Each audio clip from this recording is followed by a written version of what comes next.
સંત અને સદગુરુનો સત્સંગ એવો હોય,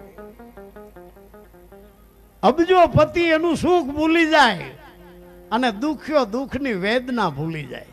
જેના સત્સંગથી સુખ ઉપજે, જેના સત્સંગમાં અમીર હોય, રાષ્ટ્રપતિ હોય, વડોપ્રધાન હોય, એની ઢીલી પૂંછડી થઈ જાય, એની અમીરી ભૂલી જાય અને દુખ્યો દુઃખ ભૂલી જાય. સંત એવો સત્સંગ હોય. આપણે તેમ કહી તારે બાપા એટલું દાન કર્યું, તમારામાં આવા ધર્મના થાંભલા હવા ભરે, હવા કાઢે નહીં. સદગુરુ તો ગુરુ કુંભાર, શિષ્ય કુંભ હે. અગર છૂટા પીડ્યા હોય ને હિમમાં લાકડાના, બાપા ત્યાં કોઈ કલરના ડબલા જઈને પીસડા મારવા જાય છે, કોઈ બોલતેલનો હાથ મારવા જાય છે. કોણ કલર બગાડે? કયો એવો નવીર્યો છે? કલરના પીસડા તો એને લાગે જેના વાંક ઘોંક ગાંઠું ગડબા નીકળી ગયા છે, જેના પાઠ પડી ગયા છે, જે આગળ છૂઠામાંથી નંગ બની ગયા છે. ટેબલ, ખુરશી, ટીપોય, પેટી, પટારા, કમાડ, બારથા, એને લોકો કલરના પીસડા મારે. ગાંઠું ગડબા હોતા ઠૂઠા હોય એ કેદીક ધોખો કરે કે તમારા સમાનતા ક્યાં છે, અમને કાં કોઈ દી કલરનો પીસડો મારતા નથી. તો એનો ધોખો ખોટો છે. જગતમાં ગુણની પૂજા થાય છે. તો આ સત્સંગ એટલા માટે કરવો પડે છે, ગાંઠું ગડબાન વાંક ગોગ કાઢવા માટે.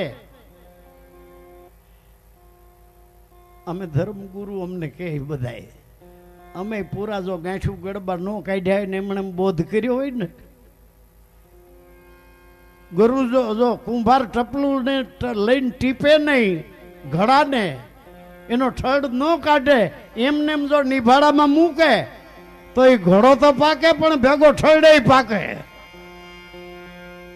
અને નિભાડા હોરવો ઘોડો નીકળી ગયા કેડે કુંભાર કઈ લાવો ટપલું, આમાં ઠડ રહી ગયો છે. ઠામુકો ઘડો જાય પણ એનો ઠડ, એમ જેનામાં ઠડ રહી ગયો છે એ ગુરુ મેલી દેવા તૈયાર થાય પણ એનો ઠડ મૂકવા તૈયાર ન થાય. જેનો ઠડ નીકળી હું હા ઘાયલ થઈને હાલું ઘૂમતી કોઈની લવ નહીં હોત.